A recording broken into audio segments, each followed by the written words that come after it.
हमारी जिंदगी में भी एक समझ लेकर आता है, किस प्रकार परमेश्वर के वचन में हमें पढ़ाता है। आज हम एक व्यक्ति के बारे में सीखेंगे। आज हम रेचल, काफी बार हमने पुराने नियम की किताब में इस शब्द को सुना होगा। ये नाम बहुत ही प्रसिद्ध है, ये नाम बहुत ही लोकप्रिय नाम है और काफी लोग इस नाम को अपना नाम भी लेके रखते हैं। लेकिन परमेश्वर के वो वचन में इस रेचल नाम का, इस व्यक्ति का या इसकी जिंदगी के अनुभव को हम यहाँ पे एक बाइबल स्टडी के रूप में हम देखेंगे। सबसे पहले देखते हैं इस व्यक्ति के पिता का क्या नाम था। रेचल के पिता का क्या नाम था। हम देखते हैं उत्पत्ति किताब 29वां अध्याय उसका 16वां पद। The book of Genesis chapter 29 verse 16।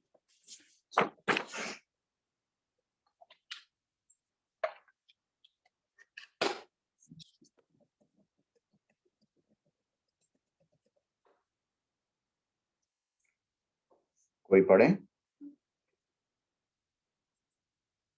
Laban की 2 बेटियां थीं, जिनमें से बड़ी का नाम लिया और छोटी का नाम राहेल था।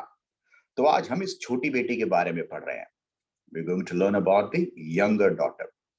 अब देखते हैं इनके पति का क्या नाम था। निकालते हैं उत्पत्ति किताब उसका 29वां अध्याय 18वां पद।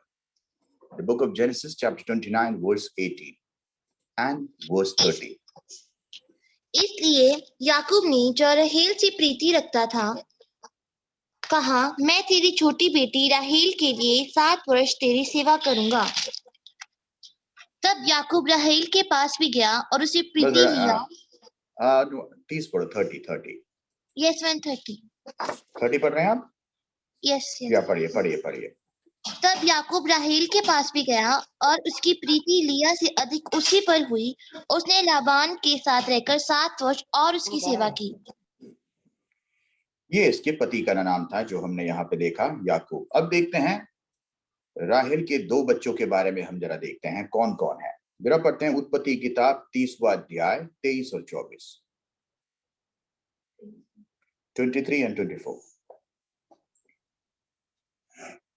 इसलिए वे गर्भवती हुई और उसने एक पुत्र को जन्म दिया। तब उसने परमेश्वर ने मेरी नामधराई को दूर कर दिया, इसलिए उसने ये कहकर उसका नाम यूसुफ रखा, परमेश्वर मुझे एक पुत्र और भी देगा। Praise the Lord. पढ़िए 35वां अध्याय उसका 16 से लेकर 18 तक।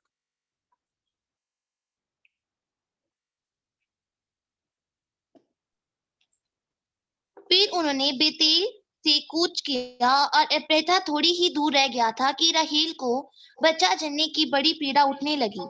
जब उसको बड़ी पीड़ा उठती थी, तब दाई ने उससे कहा, मत डर, अब की भी तेरा बेटा ही होगा। तब ऐसा हुआ कि वह मर गई और प्राण निकलते निकलते उसने उस बेटे का नाम बिनोनी रखा, पर उसके पिता ने उसका नाम बिन्यामीन रखा। Praise the Lord. हमने इसकी बहन का नाम पहले हम लोग पढ़ चुके हैं। उत्पत्ति के 29वां अध्याय उसके 16वां पद में उसकी बड़ी बहन का नाम लिया करके है। 2 बहनें हैं ये, बड़ी का नाम लिया और छोटी का नाम रेचल। परमेश्वर के वचन में पहली बार रेचल के बारे में कहां पर वर्णन हो रहा है? Where is the first time the name Rachel is been spoken? उसके लिए निकालते हैं उत्पत्ति किताब उसका 29वां अध्याय उसका 6वां पद। The book of Genesis chapter 29 verse 6. That speaks for the first time about, yeah. फिर उसने उनसे पूछा, क्या वे कुशल से है? उन्होंने कहा, हाँ कुशल से है। और वे देख, उसकी बेटी राहेल भेड़ बकरियों के लिए हुए चली आती है। ओके, अब पढ़िए मत्ती 2 का 18, जहां पे आखिरी बार रेचल के बारे में हम परमेश्वर के वचन में पढ़ते हैं।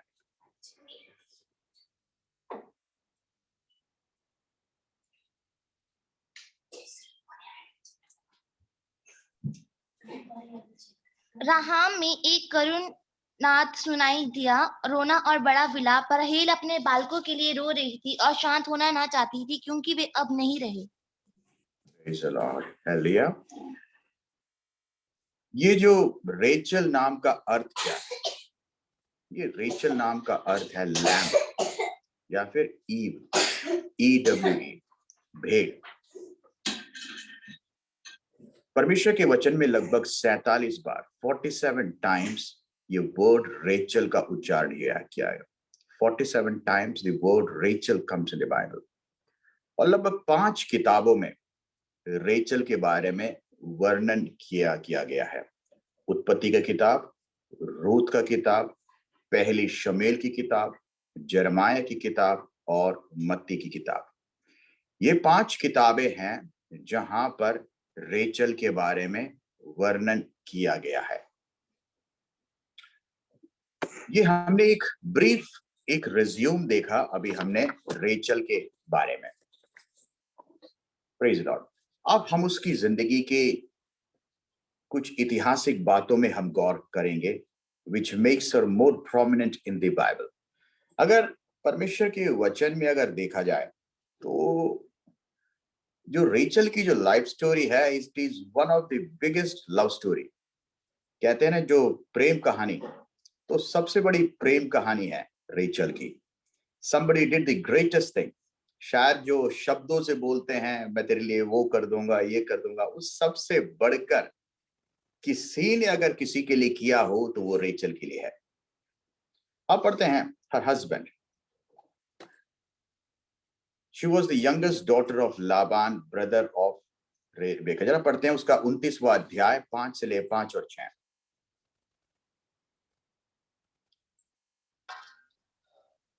तब उसने उनसे पूछा, क्या तुम नाहोर के पोते लाबान को जानते हो? उन्होंने कहा, हाँ, हम उसे जानते हैं। फिर उसने उनसे पूछा, क्या वे कुशल से हैं? उन्होंने कहा, हाँ, कुशल से हैं। और वे देख उस बेटी राहेल भेड़ बकरियों के लिए चली आती है। ओके, उसका 16वां पद और पढ़ें, 16। लाबान की 2 बेटियां थीं, जिनमें से बड़ी का नाम लिया और छोटी का राहेल था। Praise the Lord. लाबान की 2 बेटियां थी, हैं? और उसके अंदर से बड़ी बेटी का नाम लिया और छोटी का नाम रेचल था। रेचल का काम क्या था? रेचल का काम था भेड़ों को चलाना, भेड़ों को चराना। अपने पिता के पास जो भी है उस चीज को, पुराने जमाने में पुरुष या स्त्री दोनों बताओ इस काम में लगे रहते थे, और यहूदियों का मेन पेशा हुआ करता था भेड़ों को चलाना। हालांकि बताऊं, मिस्री लोग या मिस्रैम के लोग इस पेशे से बहुत ही नफरत करते हैं, लेकिन जो यहूदी लोग हैं ये उनका पेशा हुआ करता था। परमेश्वर के वचन में देखते हैं 29 के 9 में, जरा पापा पढ़िए, जेनेसिस 29 वर्स 9। उनकी ये बातचीत हो रही थी कि राहेल जो पशु चराया करती थी, अपने पिता की भेड़ बकरियों के लिए हुए आ गई। क्या कि राहेल जो पशु चराया करती थी, देखिए, Rachel came with the father sheep for she kept them. So अपने पिता की भेड़ बकरियों को लिए आ गई थी। इसका मतलब अपने पिता की जो भेड़ बकरियों को चराने वाली कौन थी? रेचल थी। और उसका 17वां पद और पढ़ें। लिया के तो धुंधली आंखें थी और राहेल रूपवती और सुंदर थी। लिया की तो धुंधली आंखें थी, पर राहेल रूपवती और सुंदर थी। ये एक इंस्टेंस है जहां पे आता हूं रेचल की ब्यूटी के बारे में वर्णन किया गया है। She was bold and beautiful both. यही का कारण है कि परमेश्वर के वचन में इसको अधिक केंद्रित भी किया गया है, और परमेश्वर ने उसको एक अलग गिफ्ट भी दिया। हम उसके बाद आगे के वचनों को हम जरा देखेंगे। Jacob worked a total of 14 years for her hand in marriage. इसी रेचल को पाने के लिए याकूब ने 14 साल एक स्त्री के लिए दिया। जरा पढ़ते हैं उत्पत्ति किताब 29वां अध्याय, उसका 18 से लेके 20 तक पढ़ेंगे। Genesis 29 18 through 20। इसलिए याकूब ने जो राहेल से प्रीति रखता था कहा, मैं तेरी छोटी बेटी राहेल के लिए 7 वर्ष तेरी सेवा करूंगा। लाबान ने कहा, उसे पराये पुरुष को ना देने से तुझको देना उत्तम होगा, इसलिए मेरे पास रहे। अंत याकूब ने राहेल के लिए 7 वर्ष सेवा की, और वे उसको राहेल की प्रीति के कारण थोड़े दिनों के बराबर जान पड़ा। देखिए, ये इसी बात से उस बात का पता चलता है कि वो दोनों देखने में बहुत ही खूबसूरत थी, जिसके जिसके कारण याकूब को उसके लिए बिताया हुआ समय या उसके लिए बताऊं जो टाइम जो अर्न कर रहा था, he felt like a short span of time. उसको वो 7 साल जो बताऊं, उसके बाद जो बताऊं 7 साल, ओ इसका मतलब जो 14 साल थे बहुत ही छोटा सा लगा। देखिए आपकी और हमारी जो लाइफ है इस जहां में बहुत छोटी सी है, लेकिन जब हम परमेश्वर से प्रेम करते हैं, परमेश्वर से प्रीति रखते हैं, तो काफी बार समय का पता ही नहीं हमको चलता है। जो भी हमारी जिंदगी की मुश्किलें हैं, क्लेशें हैं, ये सब बम्स हमारी लाइफ में आते हैं, but the love for God, जो परमेश्वर के लिए जो प्रेम है, ये हमारी जिंदगी से इन सभी चीजों को दबा के रखता है। दुनिया के लोगों के पास भी ये प्रॉब्लम्स हैं, लेकिन उनके पास कोई होप नहीं है। What makes us different is that we have a hope in God. आशा, देखो विश्वास तो वो लोग भी पत्थर पर रखते हैं, लेकिन उनका जो आशा है वहीं पे खत्म हो जाता है। But we have a more than faith, that is our hope in God, है कि हमारा परमेश्वर आज नहीं कर रहा तो परमेश्वर कल हमारी जिंदगी में करेगा। होप कहां पर होती है? होप वहीं पे होती है जहां पे सच्चाई हो, वास्तविकता हो। हमारा परमेश्वर एक जिंदा खुदावंद है जिस पे आप और हम विश्वास करते हैं। याकूब के लिए जो उसकी पत्नी को पाने के लिए जो समय है बहुत ही छोटा लगा। पहले उसने 7 वर्ष किया और उसके बाद उसको धोखा हुआ, उसके बाद उसने 1 वर्ष 7 वर्ष और ली गया, लेकिन वो भी उसको कम लगा। क्यों? क्योंकि उसको पाने की जो चाहत थी। ऐसा नहीं है कि ये जो 14 साल का जो समय है याकूब के लिए बहुत ही छोटा था, आपके लिए हमारे लिए भी छोटा नहीं है, लेकिन जो भी मुश्किलें, जो भी तकलीफ है उसने सहा। क्यों? एक चीज को प्राप्त करने के लिए। तो आपकी और हमारी जिंदगी में भी स्वर्ग को प्राप्त करने के लिए बहुत सी चीजों को आपको और मुझको सामना करना पड़ता है। तकलीफें होती है, मुश्किलें होती हैं, क्लेशें हैं। There are a lot of things that we battle every day. It can be financial, it can be mental, it can be emotional, it can be about anything, whatever you come across. But we need to believe, है? हमें ये आशा है, हमें उस पार परमेश्वर लेकर जाएगा। इन सभी का एक अंत है, इन सभी का एक विराम है। ये सभी जो मुश्किलें हैं एक दिन खत्म हो जाएंगी। परमेश्वर ने एक समय निर्धारित किया है। कोई भी आंधी हर एक वक्त रुक नहीं सकती है, उसका भी एक समय है। तो जिंदगी की जो परेशानियां हैं हर एक वक्त नहीं होती। ये आपको और मुझको हमारी जिंदगी में कुछ सिखाने के लिए, बदलने के लिए, हमें तैयार करने के लिए ये सब आंधियां चलती हैं। याकूब की जिंदगी में भी जो भी आंधियां आई, उन सभी आंधियों ने याकूब को तैयार किया, याकूब को बिल्डअप किया, याकूब को मोल्ड किया, याकूब को एक नया पुरुष बनाया, याकूब को एक दर्शन का मार्ग बनाया, एक साधारण व्यक्ति याकूब को इज़राइल बनाया। ये सब कैसे हुआ? ये सब तभी हुआ जब परमेश्वर ने उसकी जिंदगी में ये सब अलाउ किया, धोखे को अलाउ किया, तकलीफ को अलाउ किया, मुश्किल को अलाउ किया। ये सब उसकी जिंदगी में अलाउ किया परमेश्वर ने, तब उसको इज़राइल बनाया। अगर हम परमेश्वर से कहें परमेश्वर आई कैन नॉट, मैं इस दुख तकलीफ मुश्किल नहीं ले सकता, आई can not go through it, जब हम इसके अंदर से जाएंगे नहीं, हम वो शख्सियत बन नहीं पाएंगे जो परमेश्वर हमको बनाना चाहता है। So when God allows certain things to happen in life, we change, we get molded to what God wants us to be. जो परमेश्वर हमको बनाना चाहता है हम बनते हैं। Praise Lord। अब देखिए, अब उसके पास एक मेड थी जो उसको गिफ्ट में मिली थी। लाबान ने जब उसकी विवाह के वक्त रेचल को अपनी एक दासी भी दी ताकि वो उसके पास रह सके। उसके 29 का 29 पढ़ते हैं, जेनेसिस जरा निकालिए। लाबान ने अपनी बेटी राहेल की दासी होने के लिए अपनी दासी बिल्हा को दिया। हाँ, देखिए, लाबान ने अपनी बेटी राहेल की लौंडी होने के लिए अपनी लौंडी बिल्हा को दिया। इसका मतलब पुराने जमाने में जो गुलाम के बच्चे होते थे, जो स्लेव्स होते हैं, उनका जो हक है मालिक का ही होता था। अगर उनके जो बच्चे होते थे उनका भी हक जो उनके स्वामी हैं उन्हीं का ही था।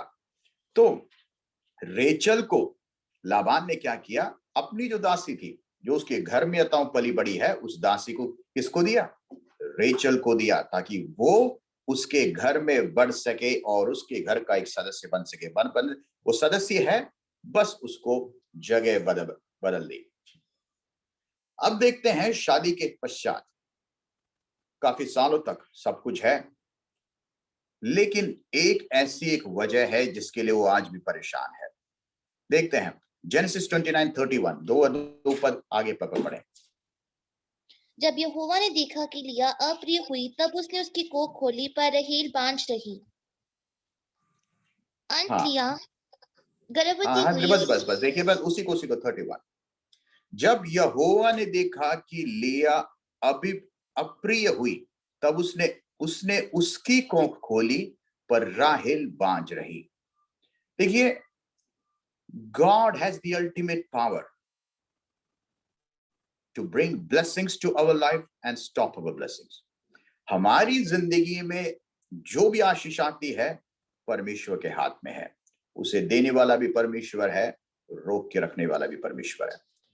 हर एक आशीष परमेश्वर रोकता नहीं है, लेकिन जहां परमेश्वर की योजना होती है, God sometimes allow because God has a purpose behind it.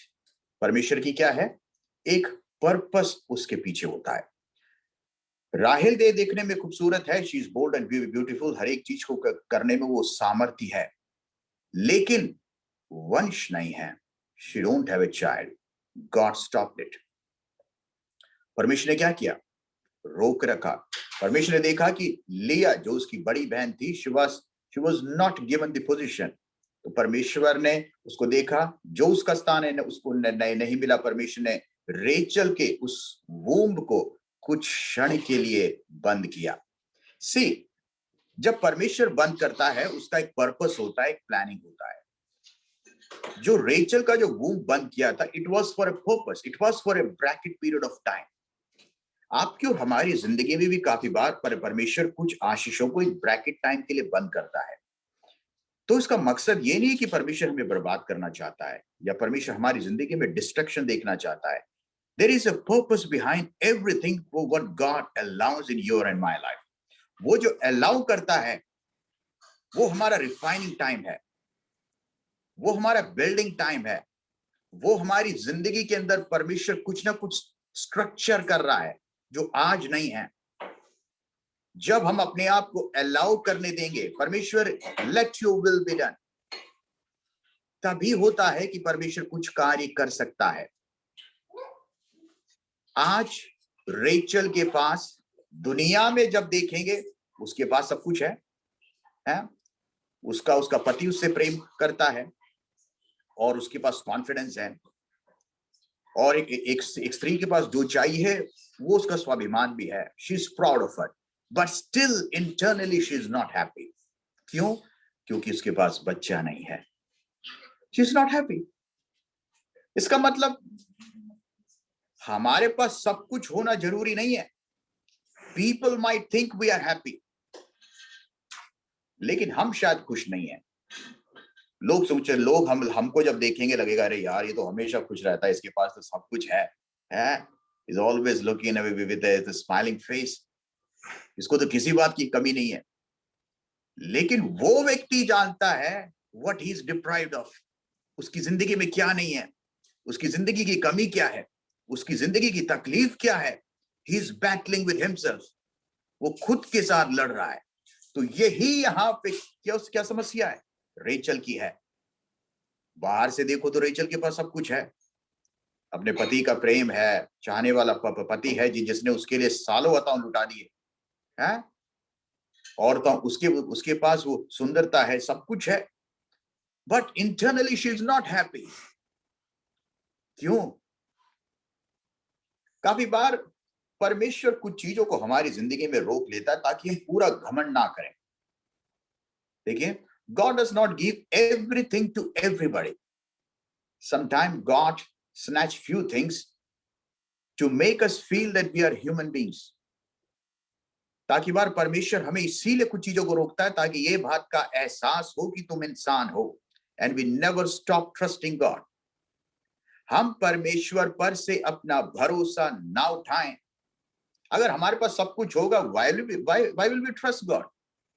हम परमेश्वर पर क्यों भरोसा रखेंगे? हम सोचेंगे यार मेरे पास तो सब कुछ है, मेरे पास बुद्धि है, शक्ल है, अकल है, ज्ञान है, सब कुछ है. I do everything, I have everything. Whom do I need? मुझे किसकी जरूरत है? But that is the moment God's hand comes in between. और ये परमेश्वर का जो हाथ है ना, ये तोड़ने के लिए नहीं है, बनाने के लिए है. To make us something, to make us into the image of God. जिस इमेज में परमेश्वर ने मनुष्य को बनाया, उसी इमेज में मनुष्य को लाने के लिए परमेश्वर अपने हाथ को चलाता है. देखिए, सारी सृष्टि यहोवा की एक जुबान में सृष्टित हुई, लेकिन मनुष्य एक ऐसा प्राणी है जिसका निर्माण, जिसके ऊपर कार्य परमेश्वर आज भी कर रहा है. He's still building a man. His character, his nature, his thoughts, his vision, everything. परमेश्वर इंसान को बना रहा है. आपको और मुझको परमेश्वर प्रतिदिन बनाता है. हम कोई इलेक्ट्रॉनिक डिवाइस नहीं है जो कि एक बार हमने सेट कर दिया, वो सेटिंग में हम हमेशा रहते हैं. We are a manual design device, है?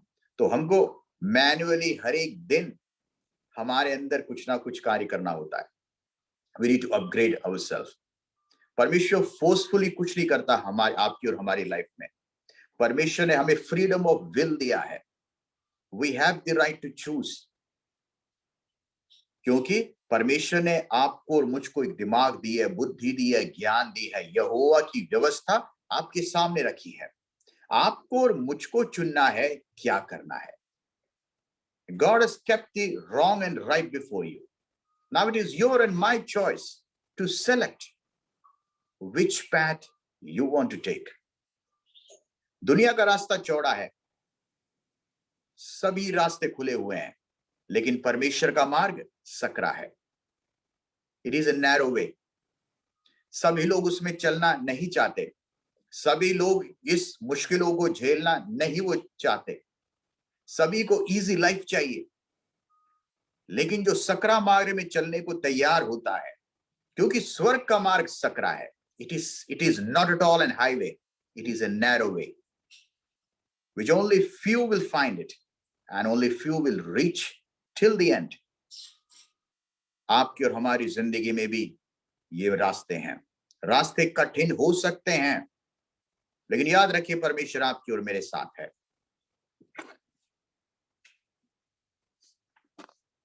हमने पढ़ा Rachel was barren for a number of years. वो कितने साल बैरन थी ये परमेश्वर के वचन में लिखा नहीं है, लेकिन उम्मीद करते हैं कि वो कुछ समय तक शी वाज बैरन. उसके बाद क्या किया, हम उसके उत्पत्ति 30:3 को पढ़ते हैं. जेनेसिस 33. राहेल ने कहा, अच्छा मेरी दासी बीरा हाजिर है, उसी के पास जा, वे मेरे घुटनों पर जनेगी, पर उसके द्वारा मेरा भी घर बसेगा. Praise the Lord. देखिए उन दिनों में क्या होता है, जिस प्रकार मैंने कहा, जो दासी होती थी वो उसी घर का एक परिवार होती थी. जिस प्रकार आज के युग में अगर इसको क्या होता है, जो सरोगेट मदर्स बोलते हैं, काफी बार दे रेंट आउट देयर वूम्स. अपने जो वूम्ब है उसको रेंट आउट करना, सरोगेसी. उसी प्रकार जो दासी लोग होते थे वो अपने दास के लिए, उनके बच्चों के लिए they used to give their life. और वो उनका काम केवल जन्म देना होता था, लेकिन जो अधिकार है स्वामी का एक होता था.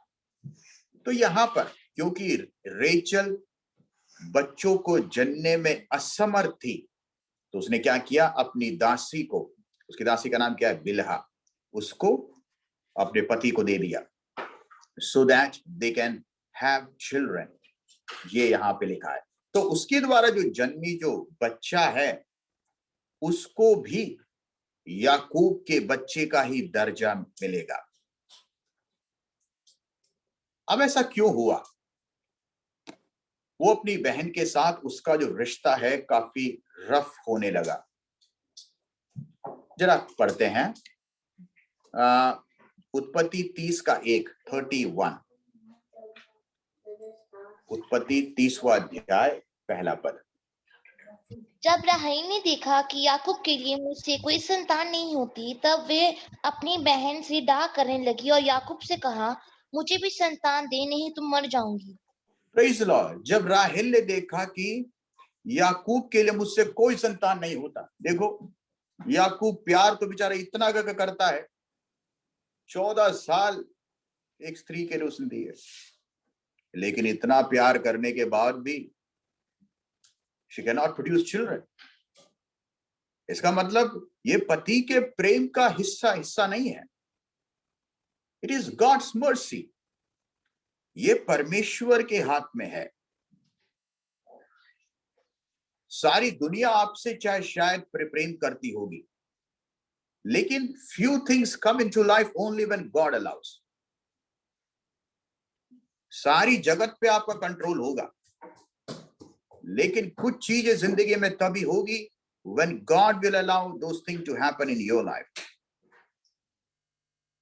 हो सकता है कि शुरुआत में रेचल को लगा होगा, अरे मैं कितनी भाग्यशाली औरत हूं, मेरा पति मेरे लिए आता हूं 7 साल, उसके बाद कुछ नहीं, और 7 साल 14 साल, he is giving his life like anything। she might think herself to be the everything। लेकिन कुछ क्षण के बाद पता चला मैं तो कुछ नहीं हूं, I'm nothing। देखिए, जब हम अपने आप को सोचते हैं कि हम बहुत कुछ हैं, that is a moment sometime God shatters our mind and makes us think that you are nothing except dust। हम केवल मिट्टी हैं, उससे बढ़कर कुछ नहीं है। तो रेचल की जिंदगी में ऐसी एक अवस्था आई where God brought her to dust। उसको जमीन पे आया और परमेश्वर के सामने आना ही पड़ा, और उसने अपने पति से क्या कहा, मैं मर जाऊंगी, मैं खत्म हो जाऊंगी। देखिए, हमारी जुबान से निकले हुए शब्दों में बहुत अधिकार होता है। परमेश्वर वचन में क्या क्या लिखा है, जीवन और मृत्यु तुम्हारी जुबान में है। हम क्या बोलते हैं ये हमारी जिंदगी में होता है। तो आप और हम सुख के वक्त जब हम आशा में रहते हैं, और दुख के वक्त जब हम अपनी जुबान में निराशा की बात या वो बात जिससे परमेश्वर के नाम की तौहीन हो, जब हम अपने जुबान से निकालते हैं, believe me, it becomes a real calamity in our life. आपकी जुबान आपकी जिंदगी में एक बहुत बड़ा घातक हो सकता है। पुराने जमाने में कोई भी रिटन कॉन्ट्रैक्ट नहीं होते थे। जब आप ओल्ड टेस्टमेंट्स पढ़ते हैं, there was no written contracts. अगर किसी व्यक्ति से कुछ भी अगर लेन देन हो, कुछ भी जमींदारी हो, कुछ भी अगर हो, it was all a verbal contract. आपकी जुबान से कुछ बोल दिया, that was been taken as a verbal contract. परमेश्वर वचन में लिखा है, तुम्हारा हां वो हां है, तुम्हारा ना वो ना है। That was the power of the word what you speak. नए नियम में ये सब रिटन कॉन्ट्रैक्ट होने लगा, क्योंकि इंसान की फितरत बदलने लगी, नीयत बदलने लगी, सोच बदलने लगी, जिसके कारण इंसान आज बोलता है, कल मुकर जाता है, आज बोलेगा, कल फिसल जाएगा। तभी यीशु मसीह ने कहा, तुम्हारी हां हां हो और ना ना हो। Whatever you say, it should be yes, yes, and if you say no, it should be no। तो यहां पर जो हमने देखा, रेचल की जिंदगी में अब एक ऐसी अवस्था है जहां पे वो मौत को मांग रही है। फ्रॉम ए ग्लोरी, आज उसकी जिंदगी में एक ऐसे अवस्था में पहुंच गई where she feels she is nothing। उसके पास सब कुछ होने के बाद भी उसके लगता है कुछ नहीं है उसके पास। सब कुछ पाने के बाद भी लगता है कि उसके पास कुछ नहीं है। She could not cherish her dreams. She became hopeless.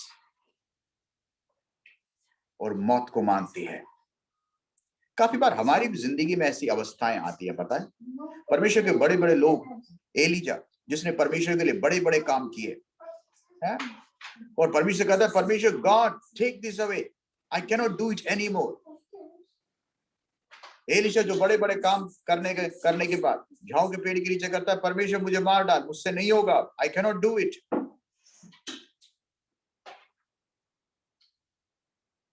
परमेश्वर ने जो हमारी जिंदगी में जो बड़े बड़े मिरेकल्स किए, काफी बार हम अपनी मुश्किलों में भूल जाते हैं। We forget in the time of pain how God brought us this far. लेकिन उस मुश्किल के वक्त में याद करना होता है आपकी जिंदगी की गवाही को, आपकी जिंदगी में परमेश्वर ने पिछले दिनों में कैसे किया, कैसे आपको बचाया। अगर आप आज तक अगर जिंदा हैं, आज तक अगर आप उस मकाम में पहुंचे हैं, तो कैसे आप पहुंचे हैं? How did you reach? क्या आप अपने बल से पहुंचे हो? क्या आप अपने ही काबिलियत से पहुंचे हो? कैसे आप पहुंचे हो? Who brought you this far? अगर आपको यकीन है कि परमेश्वर आपको यहां तक लेकर आया है, you should be assured that God will take you further. आपका परमेश्वर आपको आगे भी लेकर जाएगा। आपका परमेश्वर आपको बीच रास्ते में छोड़कर नहीं जाएगा। याकूब को सबसे पहली बार लिया से पहले रेचल से मुलाकात हुई, और वहीं से उसने उस योजना को, उस प्लान को उसने वहां पे रखा। लेकिन रेचल भूल गई। हम क्षण भर में, हम एक इंसान ऐसे हैं, हम क्षण भर में भूल जाते हैं सब कुछ। परमेश्वर ने जो पिछले दिनों में किया होता है, हमें भूलने के लिए ज्यादा टाइम नहीं लगता। We forget everything. मुश्किल आते ही सब बाय बाय कर देते हैं परमेश्वर को। वी थिंक परमेश्वर क्या होगा ना। अब रेचल बहुत ही डिप्राइव हो चुकी है। अब वो क्या करती है, जरा पढ़ते हैं। उत्पत्ति 30 का 14 से 16 तक पढ़ते हैं। The book of Genesis chapter 30 14 through 16। गेहूं की कटनी के दिनों में रूबेन के मैदान में दूधवान मिला, और वे उनको अपनी माता लिया के पास ले गया। तब राहेल ने लिया से कहा, अपने पुत्र दूधा फलों में से कुछ मुझे दे। उसने उससे कहा, तूने जो मेरे पति को ले लिया है, क्या यह छोटी बात है? अब क्या तू मेरे पुत्र की दूध फल भी लेना चाहती है? राहेल ने कहा, अच्छा, तेरे पुत्र की दूधा फलों के बदले वे आज रात को तेरे संग सोएगा। सांझ को जब याकूब मैदान में आ रहा था, तब लिया उससे भेंट करने को निकली और कहा, तुझे मेरे ही पास आना होगा, क्योंकि मैंने अपने पुत्र की दूधा फल देकर तुझे सचमुच मोल लिया है। तब वे उस रात को उसी के संग सोया। Praise the Lord. यहाँ पर हम देखते हैं कि it is some kind of fertility plant या कुछ जो भी है। पुराने जमाने में जो होता था, या अगर किसी के अगर बच्चे नहीं होते थे, शायद उस प्रकार के हर्ब वो होते थे जो फर्टिलिटी को बूस्ट अप करता है। शायद उसी को यहां पर रेचल ने मांगा अपनी बहन से, लिया से। देखिए, हम दुनिया में कुछ भी मेडिसिन का करें या खाएं, दैट ऑफ कोर्स उसका अपना एक कोर्स होता है, but the result comes from God. परमेश्वर है जो उसको अल्टीमेट रिजल्ट देता है। If God does not work behind it, nothing comes. वो कभी अंत तक सफल नहीं होगा। तो हमारी जिंदगी में परमेश्वर का आशीष होना बहुत जरूरी है किसी चीज को मुकम्मल करने के लिए। ठीक है, रेचल ने उस वक्त जो उसको सूझा, उसने उस प्रकार की एक मेडिसिन लेना या फिर साथ लेना चाहा, लेकिन क्या वो सफल हो पाया? हम देखते हैं उसके आगे के पदों को हम देखते हैं।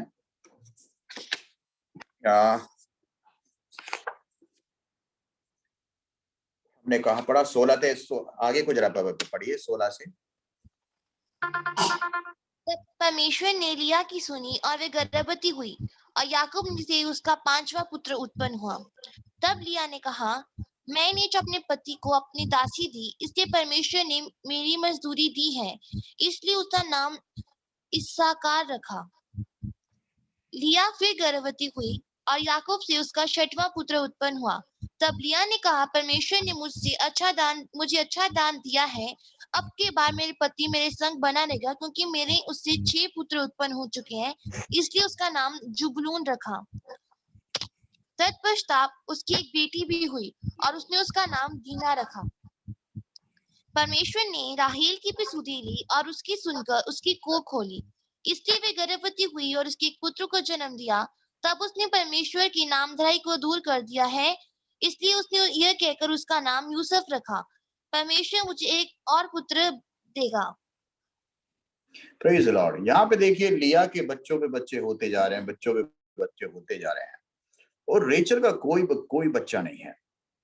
तकलीफ में है, वो तकलीफ से तकलीफ में बढ़ती जा रही है। देखिए, अगर हमारे पास जो हमारे इर्द गिर्द किसी के घर बच्चा ना हो तो शायद इतनी तकलीफ नहीं आती। दो बहनें जो एक साथ शादी करती हैं और एक बहन के बच्चों पे बच्चे होते जा रहे हैं और दूसरे बहन के बच्चा ही नहीं होता, तो काफी बार ये एक इमोशनल ट्रॉमा होता है। चाहे वो खुद का रिश्ता भी क्यों ना हो, बहनें भी क्यों ना हो, लेकिन that gives A emotional pain कि मेरे साथ ऐसा क्यों है। When you expect so much from yourself, जब शुरुआत इतनी अच्छी होती है तो काफी बार जो एक्सपेक्टेशन है वो भी ऐसा ही होता है। हम सोचते हैं अरे यार, I am so good, I am so perfect, मेरी जिंदगी में कुछ नहीं है बताने के लिए गलत है। लेकिन कहते हैं ना, देखिए जो बाहर की चीज वो नहीं होती। काफी बार जो हमारी जो स्ट्रेंथ है वो हमारा सिचुएशन बताता है, हाउ स्ट्रांग वी आर। तो रेचल की जिंदगी में वो एक टफ टाइम था, लेकिन परमेश्वर ने उसकी प्रार्थना सुनी। God had some purpose. अगर परमेश्वर कुछ चीजों को हमारी जिंदगी में अलाउ करता है, थैंक गॉड फॉर इट। ये जो समय है आपकी जिंदगी में कुछ ना कुछ लेकर आया है, ये समय आपकी जिंदगी में कुछ ना कुछ तैयार कर रहा है, ये समय आपको एक नया व्यक्ति बना रहा है। आप ये बात को जरूर ध्यान में रखिएगा। ये जो मुश्किलों का जो वक्त होता है ना, उस वक्त जो आपकी और हमारी जिंदगी में जो आत्मिक उन्नति होती है, that is the best one. ये आत्मिक उन्नति हमारी जिंदगी में सबसे ज्यादा हमारी स्पिरिचुअल लाइफ को अपग्रेड करता है। और परमेश्वर हमारी जिंदगी में अनएक्सपेक्टेड रीतियों से परमेश्वर हमारी लाइफ में कार्य करता है, which we never expect. That is the way God works through for His people. तो आप और हम कभी ऐसी अगर मुश्किल में या संघर्ष में कभी आप निकल कर जाओ, तो काफी बार रेचल के समान अपनी जुबान को मत खोलिए। Don't curse God. Don't curse the situation. Don't curse whatever comes before. Rachel ने क्या बोला? परमेश्वर, मैं मर जाना चाहती हूँ। एक पल के लिए वो भूल गई। She was the model of glory. लेकिन एक ही पल में उसने सब कुछ अपनी जुबान से नष्ट कर दिया। हमारी जुबान से निकले हुए शब्द एक बार जो हमारी मुंह से निकल गए, हमें छोड़ के चले जाते हैं। Then devil challenges us by those words. और वो हमारी जिंदगी में बहुत बड़ा रुकावट बनता है। अब देखिए, समय है कि बताऊं, दोनं बहनें अब एक हो गई। ये किनके लिए काम करते थे? लाबान के लिए काम करते थे। लेकिन अब देखा कि बताऊं, उनकी जो प्रॉपर्टीज हैं, एसेट्स हैं, बढ़ते जा रहे हैं और घर के अंदर तनाव बढ़ रहा है। तो दोनों बहनें एक हो गई और उन्होंने अपने पति से कहा, हमें यहां से निकल कर जाना है, क्योंकि अब हमारा यहाँ पे रुकना हमारे परिवार के लिए, हमारे घर के लिए एक समस्या का कारण हो सकता है। जरा पढ़िए उत्पत्ति 31 का 34 और 35। Genesis 31, 34 and 35।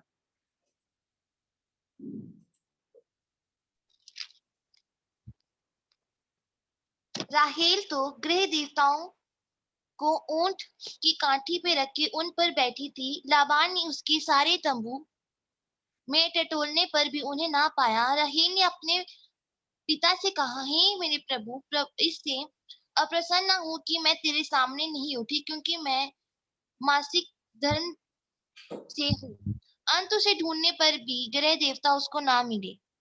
Praise Lord. देखिए, मुझे कहीं ना कहीं लगता है, कहता हूं, जो रेचल है पूर्ण रूप से शायद उसको परमेश्वर में विश्वास है या नहीं, लेकिन पुराने लोगों के बहुत से ग्रह देवता होते थे, देयर आइडल्स, जो कहता हूं रीजनल गॉड्स थे, जिनकी मूर्तियां उनके पास रखती थी। जिसे जैसे काफी बार बताऊं,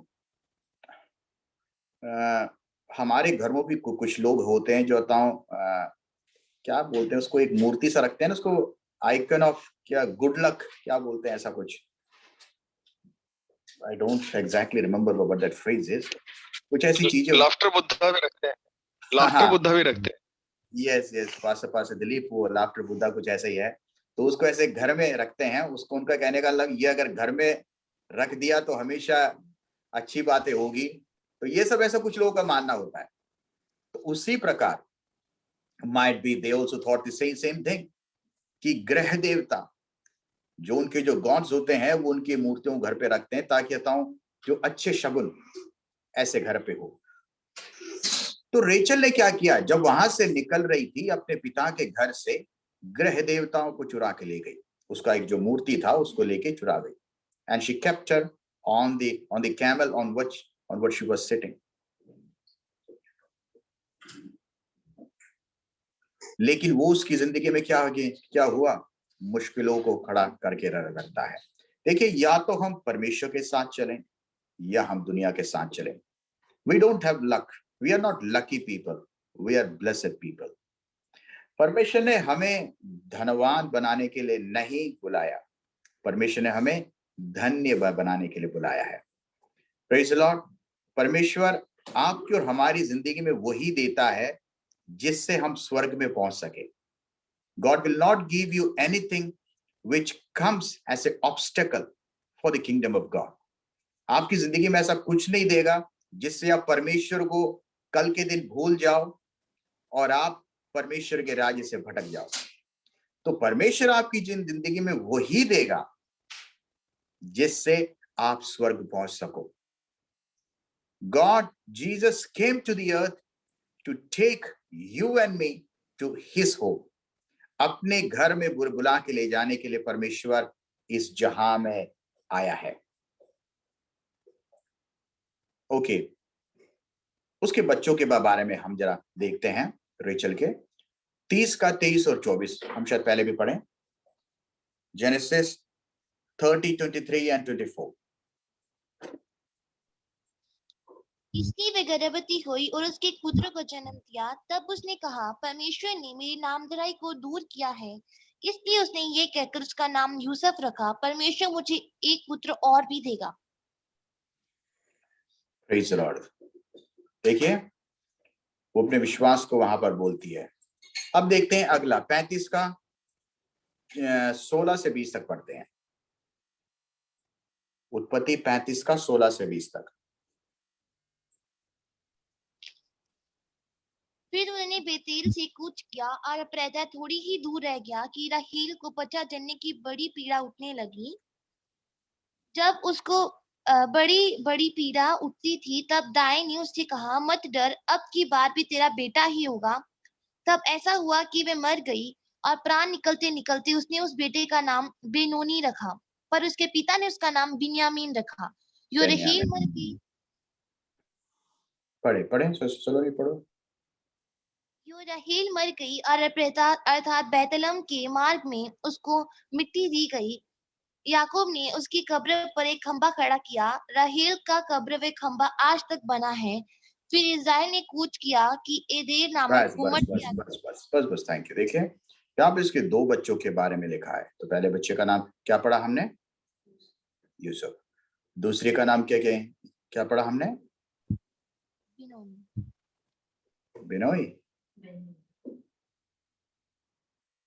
बेन्यामिन। हाँ, बेनोनी नाम बताऊं मम्मी ने रखा, और मम्मी के जाने के बाद पापा ने उसका नाम क्या रख दिया, बेन्यामिन। बेंजामिन नहीं, oh right, English Benjamin, Hindi में बेन्यामिन। ओके, लेकिन कुछ समय के बाद जो रेचल थी छोड़ के चली गई। तो याकूब ने क्या किया, उसके कब्र के वहां पर एक पिलर को वहां पे लगाया। क्या रेचल का इतना जल्दी जाना सही था? लिया तब भी थी, केवल 2 बच्चों के बाद ही उसकी जिंदगी वहीं समाप्त हो गई। देखिए, आप जो अपनी जुबान से मांगते हैं ये आपकी जुबान में आता है। Whatever you claim by your mouth, that happens. Rachel के पास सब कुछ था, लेकिन तो भी वो अधिक नहीं जी पाई। देखिए, अगर आपके पास स्मार्टनेस है, एबिलिटी है, पर्सनालिटी है, सब कुछ है, that does not guarantee that you will get everything what you want. कुछ लोग सोचते हैं, अरे यार वो तो देखने में अच्छा है, ये है, बोलने में अच्छा है, कमाने में अच्छा है, सब कुछ है, उसके पास घर है, जागीर है, सब कुछ है, लेकिन चल बसा पहले ही। Our life is in the hands of God. You might own everything, but that does not guarantee everything. Rachel की जिंदगी में, स्त्रियों में और पुरुषों में वो मन भावनी थी, हर एक चीज में she was like an icon, but still she could not live for long. जो उसने अपनी जुबान से मांगा, क्या कहा उसने अपने पति से? मैं नहीं जीना चाहती, I don't want to live long. मैं मर जाना चाहती हूं, मैं मर जाना चाहती हूं। काफी बार हम जो बोलते हैं हमारी जिंदगी में वैसा ही होता है। रेचल ने जो मांगा, जरा पढ़िए उसका 30 का 1। जब राहेल ने देखा कि याकूब के लिए मुझसे कोई संतान नहीं होती, तब वे अपनी बहन से डाह करने लगी और याकूब से कहा, मुझे भी संतान दे, नहीं तो मर जाऊंगी। बस बस, थैंक यू। नहीं तो मर जाऊंगी। हमें अपनी जुबान का सही इस्तेमाल करना चाहिए। If we don't use the proper, अगर हम अपनी जुबान का सही इस्तेमाल नहीं करेंगे, we will be responsible for the result of our tongue.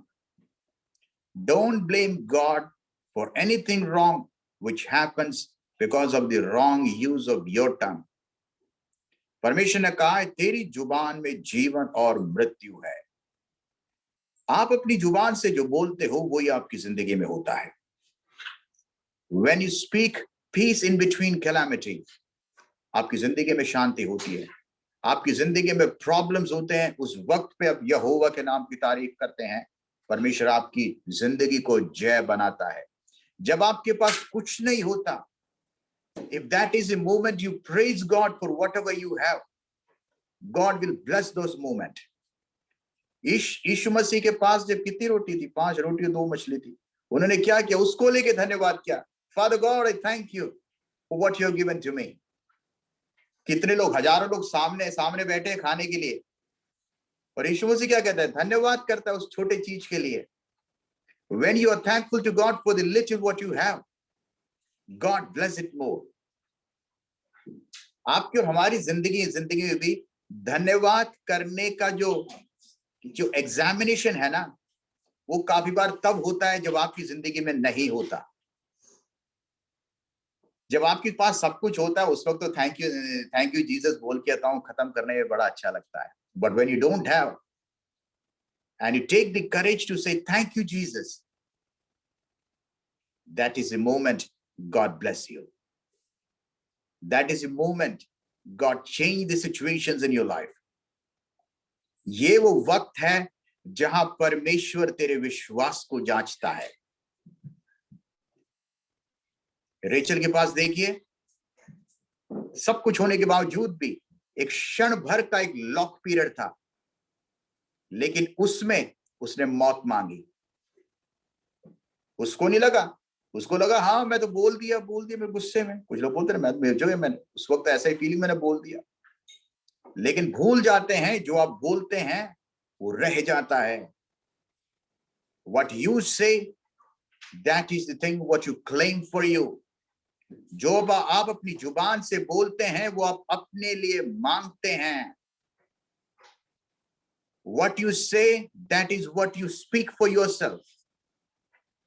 What you say, that is what comes to your life. Rachel की जिंदगी में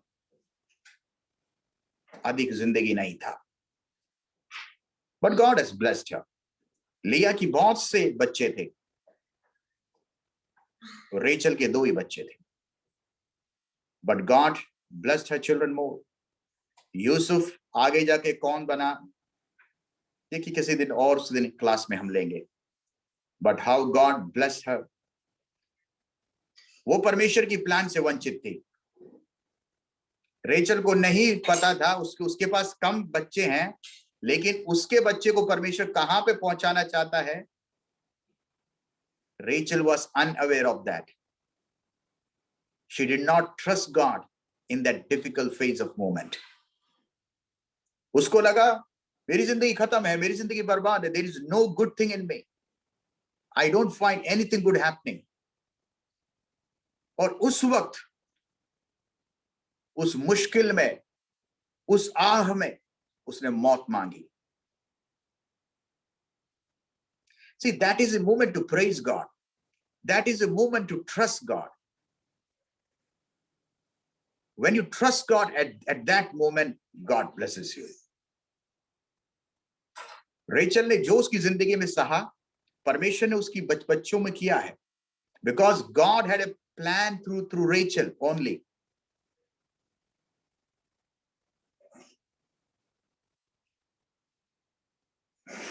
जब पुरानी नियम की किताब पढ़ते हैं, जब थियोलॉजिकल में हम देखते हैं, वहां पे शमूएल ने भी रेचल के उस कब्र के बारे में बात की। जरा पढ़ते हैं पहला शमूएल 10:2।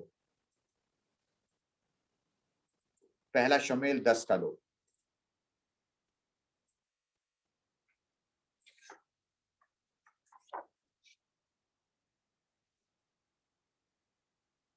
शमूएल सॉल को एहसास दिला रहा है परमेश्वर के वादे के बारे में। आज शब मेरे पास से चला जाएगा, जब राहेल की कब्र के पास जो बिन्यामीन के देश की सीमा पर सेल्सा में है, 2 जन तुझे मिलेंगे और कहेंगे जिन गधियों को तू ढूंढने गया था वो मिल गई हैं, और सुन तेरा पिता गधियों की चिंता छोड़कर तुम्हारे कारण कुढ़ता हुआ कहता है कि मैं अपने पुत्र के लिए क्या करूं। प्रेज़ द लॉर्ड है। 10:2 आपने पढ़ा बेटा पहले वाला? बस, थैंक यू। और सुन तेरा पिता, यहाँ पे लिखा है, अब तू मेरे पास से चला जा। तब राहेल की कब्र के पास जो बिन्यामीन के देश के सिवाने पर सेल्सा में है, 2 जन तुझे में मिलेंगे। देखिए शमूएल उसकी कब्र के बारे में यहाँ पे रेफर करता है, रेचल की उस कब्र के बारे में। That means that was a kind of iconic एक प्लेस था जो कि सभी की नजर में थी, और लोग उस वक्त भी याद करते थे उसकी मृत्यु को। और कुछ और भी घटनाएं हैं जिसके कारण जो रेचल को याद दिलाती है। जब भी यहूदी जो माताएं हैं विलाप करती हैं, रोती हैं, तो रेचल के बारे में बात वहां पे की जाती। जरा पढ़ें यिर्मयाह 31:15। यिर्मयाह 31:15।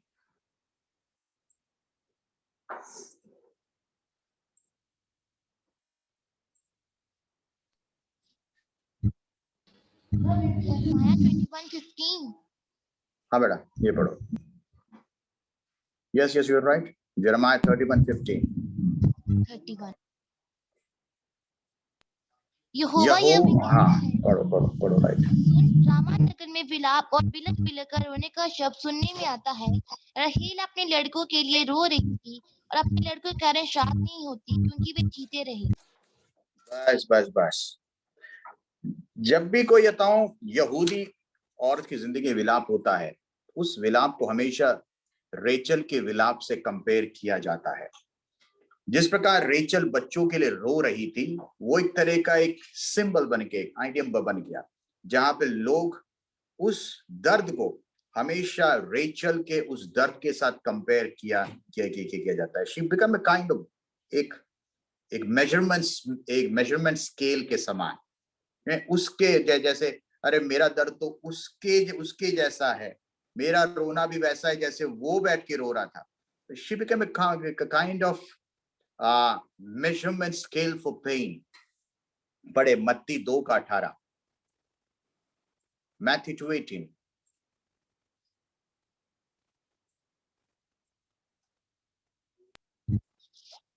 रामाह के एक करण नदी सुनाई दिया, रोना और बड़ा विलाप। राहेल अपने बालकों के लिए रो रही थी और शांत होना न चाहती थी, क्योंकि वे अब नहीं रहे।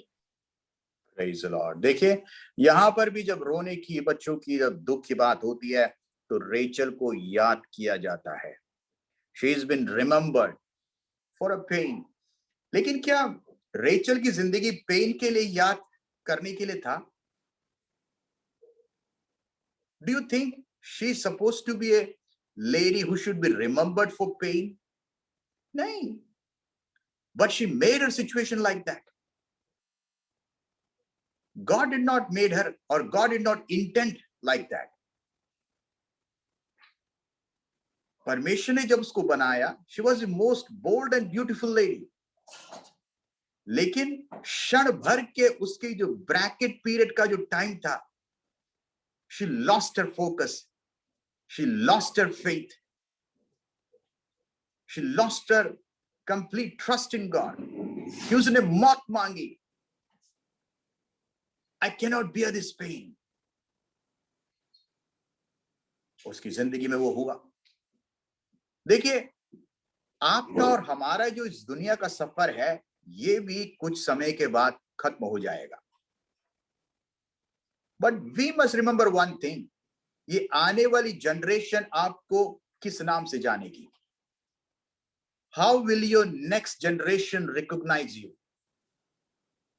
As a person of peace, as a person of pain, as a person of joy, as a person of, ये जो भी है, आपकी कमजोरी से आपको आपकी आने वाली औलाद या नेक्स्ट जनरेशन जानेगी, या आपके विश्वास के लिए जानेगी? कुछ चीजों को बताने की जरूरत नहीं है, but our life is a big testimony. Our life is a big message. Rachel ने ये सब कोई अपने सरमन में बोला नहीं था, लेकिन उसकी जिंदगी ही एक मैसेज बन गई। लोगों की जिंदगी में जब तकलीफ होती है तो रेचल को याद करते हैं। कोई भी अगर बच्चा कहीं पे नहीं होता तो रेचल को याद करते हैं। कोई भी माता अगर तकलीफ में होती है तो रेचल को याद करते हैं। That was not at all God's plan to be remembered for such a cause। आपकी और हमारी जिंदगी में भी let not be the reason।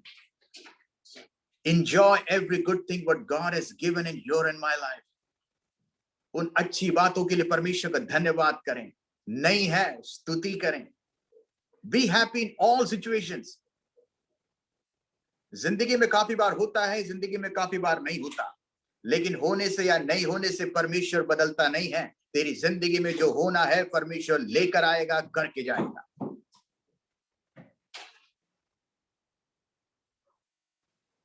पिछली बार मैं चर्च में भी कहा, जब एक ट्रेन एक सुरंग से जब गुजरती है तो अंधेरा लगता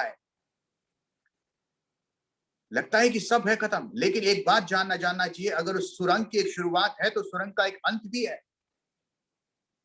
कोई भी आंधी रुकेगी नहीं हर एक वक्त, कोई भी तकलीफ रुकेगी नहीं हर एक वक्त, कोई भी परेशानी रुकेगी नहीं हर एक वक्त। हर एक चीज का एक समय है।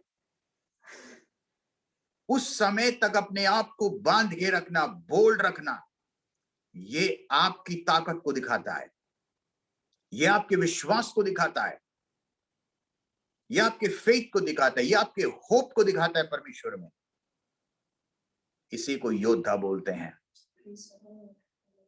परमेश्वर के वचन में जितने भी आप परमेश्वर के नबी लोगों को ले लो, दासों को ले लो, उनमें से कोई भी महलों में नहीं है। सब लोग संघर्ष के योद्धा रहे हैं। सब लोगों की जिंदगी में परेशानियों से जुटे हुए लोग थे, लेकिन हर एक परेशानी ने उनको योद्धा बनाया।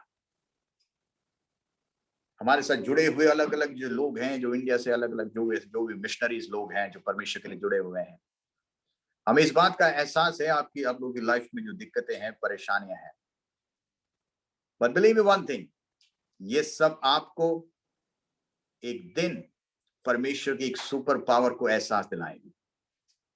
You will become a warrior. आप लोग योद्धा बनोगे। फौजी अक्सर वही होता है जो जंग में जाता है, और आप लोग फ्रंट लाइंस में हैं। आप लोग की जिंदगी में जो तकलीफ है वो परमेश्वर अनदेखा नहीं करेगा। God stands with you, God is with you. लेकिन उस वक्त में आप लोग की जुबान से कभी ऐसी बात ना निकले जिससे परमेश्वर के नाम की तौहीन हो या परमेश्वर का नाम नीचा हो। Let God's will and purpose be established in each one of your life. अगर परमेश्वर ने बुलाया है तो वफादार है। याद रखिएगा, वो आपको बीच रास्ते पे छोड़ के नहीं जाएगा। आपके बच्चों को बीच रास्ते पे छोड़ के नहीं जाएगा। आपके परिवार को बीच रास्ते पे छोड़ के नहीं जाएगा। आपकी मिनिस्ट्री को बीच में छोड़ने को नहीं कहेगा। He will send you, he will make you where you have to be. क्योंकि जिस खुदा पे हम विश्वास करते हैं, he is a God who completes his mission. वो कितने साल में कंप्लीट होता है उससे नहीं, लेकिन जब कंप्लीट होगा, कंप्लीट होने के बाद ही पूरा करेगा। जब यीशु मसीह जब काल्वरी क्रूस पर जब टंगे हुए थे, शैतान को लगा खत्म हो गया, हमने इसको हरा दिया, लेकिन यीशु मसीह ने क्रूस पर क्या कहा? इट इज फिनिश्ड, संपन्न हुआ। जिस काम के लिए मैं आया था, मैंने उसे पूरा किया। आपकी और हमारी जो भी मिशन फील्ड्स हैं, जिस भी जगह पे हैं, परमेश्वर ने एक प्लान के लिए आपको रखा है, एक योजना के लिए आपको रखा है, और उसको पूरा करने के बाद ही परमेश्वर आपको अपने काम से विराम देगा। लेकिन तब तक बिना विश्राम के परमेश्वर के लिए किए जाओ। There is a God who rewards you. There is a God who bless you. Hallelujah. परमेश्वर आप सभी को आशीष दे। आज का जो वचन है आप सभी के जिंदगी में एक आशीष लेकर आए। मैं चाहूंगी आज के इस मीटिंग के लिए हमारे पास्टर एजरा सिद्धू प्रार्थना करेंगे, जो एमपी से हमारे पास जुड़े हैं। धन्यवाद करते हैं पास्टर साहब, और सब जितने भी खुदा के दास हैं सबके लिए सबको जय मसीह की। आइए दुआ करें इस खूबसूरत वचन के लिए। परमेश्वर ने हमको हार के लिए नहीं रखा, परमेश्वर ने हमको जीत के लिए रखा है, और हमारा खुदा क्या है? पहले से जीता हुआ खुदा है। आइए दुआ मांगते हैं। धन्यवाद करते हैं आकाश और पृथ्वी के मालिक, शुक्रिया करते हैं पिता परमेश्वर, हालेलुया, के दास के जरिए से हमने जो वचन सीखा है पिता परमेश्वर, जो हम वचन को सीखते हैं पिता परमेश्वर, हम दूसरों को भी सिखाने पाए प्रभु। ये प्रोसेस जो चल रहा है पिता परमेश्वर, सीखना और सिखाना प्रभु, उसके लिए हम आपका कोटि कोटि धन्यवाद करते हैं प्रभु। धन्यवाद करते हैं पिता, आपके दास के जरिए से बहुत सारी गहरी बातों को हम समझ पाते हैं पिता परमेश्वर। इस बात के लिए, इस क्षणों के लिए, इस समय के लिए पिता मैं आपका कोटि कोटि धन्यवाद करता हूँ। धन्यवाद के लिए, आपके दास, उनके परिवार के लिए, और खास करके पिता परमेश्वर जितने भी भाई इंडिया में सेवक हैं पिता परमेश्वर, उनके लिए भी आपका धन्यवाद करता हूँ। इस बात से पिता परमेश्वर हम सबको मालूम पड़ता है कि हमारा परिवार छोटा नहीं, हम बहुत बड़े परिवार में रहते हैं। धन्यवाद करते हैं पिता परमेश्वर, आपने हम सबको सेवा के लिए बुलाया है। अलग अलग क्षेत्रों से, अलग अलग जात से, अलग अलग कौम से पिता परमेश्वर आपने हम सबको चुना, और चुन के पिता परमेश्वर अपनी सेवा के लिए पिता हमको अलग अलग जगह पे नियुक्त किया है प्रभु। मुश्किलें हैं, लेकिन फिर भी पिता परमेश्वर हमेशा आपका वचन हमको सिखाता है मत डर, मत घबरा, जगत के अंत तक मैं तुम्हारे साथ हूँ। धन्यवाद करता हूँ पिता परमेश्वर आज के कलाम के लिए। धन्यवाद करता हूँ तेरे सब दास दासियों के लिए प्रभु। आने वाले समय के लिए भी पिता परमेश्वर आपसे विनती करते हैं, जो हालात हैं पिता परमेश्वर, उन हालातों को पिता परमेश्वर आपने अपने कब्जे में रखा है, अब तक हम सबको संभाल के रखा है, इसके लिए मैं धन्यवाद करता हूँ प्रभु। दया करें पिता परमेश्वर, आने वाले समय पिता हम सभी बहुतायत से पिता परमेश्वर वो फल ला सकें जिसकी आप हमसे अपेक्षा करते हैं प्रभु। खुदा बाप मैं धन्यवाद करता हूँ पिता परमेश्वर, हम सब की जिंदगियों में आप बहुतायत से आशीष और बरकत दें, खास करके आपके दास की जिंदगी में आशीष और बरकत दें पिता, ताकि इसी प्रकार पिता हम उनके द्वारा वचन सीख के आगे कलीसियाओं में सिखा सकें प्रभु। आगे के समय को मैं आपके हवाले कर रहा हूँ पिता परमेश्वर। सारी मान, महिमा, इज्जत, जलाल, गौरव आपके नाम को मिले। इस प्रार्थना को यीशु मसीह नासरी के नाम से मांगता हूँ, सुने और कबूल करें। सब बोले आमीन। आमेन। हाले